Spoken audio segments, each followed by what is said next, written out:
ఫెమినిస్ట్లకు వేరే పనులే ఉండవా? సాయి వంశీ గారు రాసిన ఈ ఆర్టికల్ మీకోసం. బ్రో, అమ్మాయిలతో మనం జాగ్రత్తగా ఉండాలి, లేకపోతే ఫెమినిస్టులు వచ్చేస్తారు అని ఈ మధ్య ఓ మిత్రుడు జోక్గా అన్నాడు.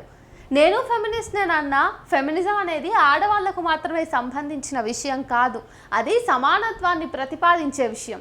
అసలు దాని చరిత్ర అని ఏదో చెప్పాలని అనుకున్నాడు సాయి వంశీ.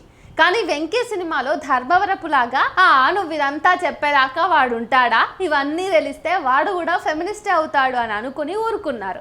ఫెమినిస్టుల మీద జోకులేయటం, ఫెమినిజాన్ని వ్యంగ్యంగా చూపించడం, ఫెమినిస్టులు అంటే గయ్యాలి వాళ్ళు, భర్తలను రాచి రంపాన పెట్టే వాళ్ళు అన్నట్టు చూపించడం చాన్నాళ్ళ నుంచి ఉంది.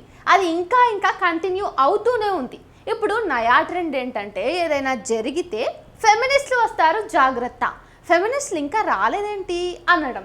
పిల్లలు అన్నం తినకపోతే బూచోడొస్తాడన్నట్టు మగవాళ్లకు ఫెమినిజంను బూచిగా చూపించడం నయా ట్రెండ్ అయిపోయింది. అలా చూపించడం వల్ల నేరాలు ఘోరాలు ఏమైనా తగ్గాయా అంటే అది లేదు. సరే, ఇప్పుడు మళ్ళీ ఆ మాటకే వద్దాం.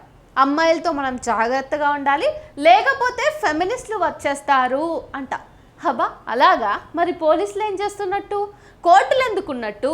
రాజ్యాంగం ఎందుకు రాసుకున్నట్టు? భారతీయ న్యాయ సంహిత ఉన్నదెందుకు? ఇవన్నీ సరిగ్గా పనిచేయనప్పుడే కదా ఫెమినిస్టులు అక్కడ నిలబడతారు. అంతేగాని ఏదైనా జరగగానే అక్కడ తిష్ట వేరు. ఫెమినిస్టులకు అది ఆడైనా మగైనా ట్రాన్స్ అయినా ఇంకెవరైనా ఇళ్ళలో ఏమి పనులుండవని రోడ్ల మీద పడి తిరుగుతారనేటటువంటి ఉద్దేశం ఉంటే ఇక చేసేదేం లేదు. పిల్లల్ని ఆయాలకు, ఇంటిని పని మనుషులకి వదిలేసి వస్తారని నమ్మకం ఉంటే మీకన్నా అమాయకులు లేనే లేరు.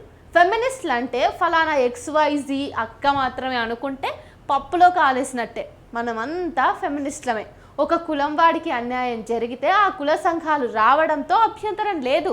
ఒక మతం వాడికి అన్యాయం జరిగితే ఆ మత సంఘాలు రావడంలోనూ అభ్యంతరం లేదు. కానీ స్త్రీలకు ఏమన్నా జరిగినప్పుడు ఫెమినిస్టులు రావడం మాత్రం తప్పు. నిందితుల్ని అరెస్ట్ చేయాలని అనటం తప్పు, వారిపై కేసు పెట్టాలని పోరాడటం తప్పు. ఏమన్నా గట్టిగా మాట్లాడితే వాళ్ళు ఫేక్ ఫెమినిస్టులు, స్యూడో ఫెమినిస్టులు అనే బిరుదు ఒకటి తగిలిస్తారు. మీ దగ్గర లై డిటెక్టర్లు ఉన్నాయా? ఎవరు ఫేకో ఎవరు రియలో గుర్తించడానికి? ఫెమినిజం ఏమైనా రాజకీయ పార్టీయా? పదవులు వస్తాయని వీళ్ళు ముసుగులు వేసుకుని అందులో ఉంటారా? ఫేక్గా ఫెమినిజాన్ని వాడతారా?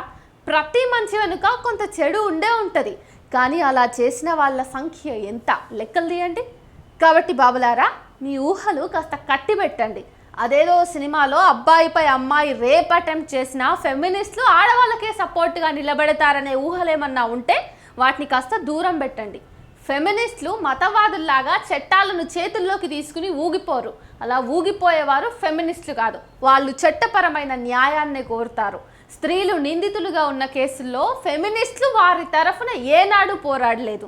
నిందితులుగా వారి హక్కుల్ని కాపాడమని, నిజానిజాలు తేల్చమని మాత్రమే అడిగారు. అండ్ మోర్ ఓవర్, ఫెమినిస్టులు ఖాళీగా రోడ్ల మీద పడి తిరుగుతూ ఉంటారన్న మీ ఆలోచన కాస్త కట్టి పెట్టండి. వాళ్లకు బోల్డని పనులుంటాయి, వ్యక్తిగత జీవితాలుంటాయి, ఉద్యోగాలు ఉంటాయి, బాధ్యతలుంటాయి. వాటిని చేస్తూనే వారు సామాజిక కార్యక్రమాలు చేస్తూ ఉంటారు. సినిమా హీరోల కోసం చొక్కాలు చింపుకుని ట్విట్టర్లో ఫ్యాన్ వార్లు చేయడం కాదు ఫెమినిజం అంటే. గుర్తుపెట్టుకోండి.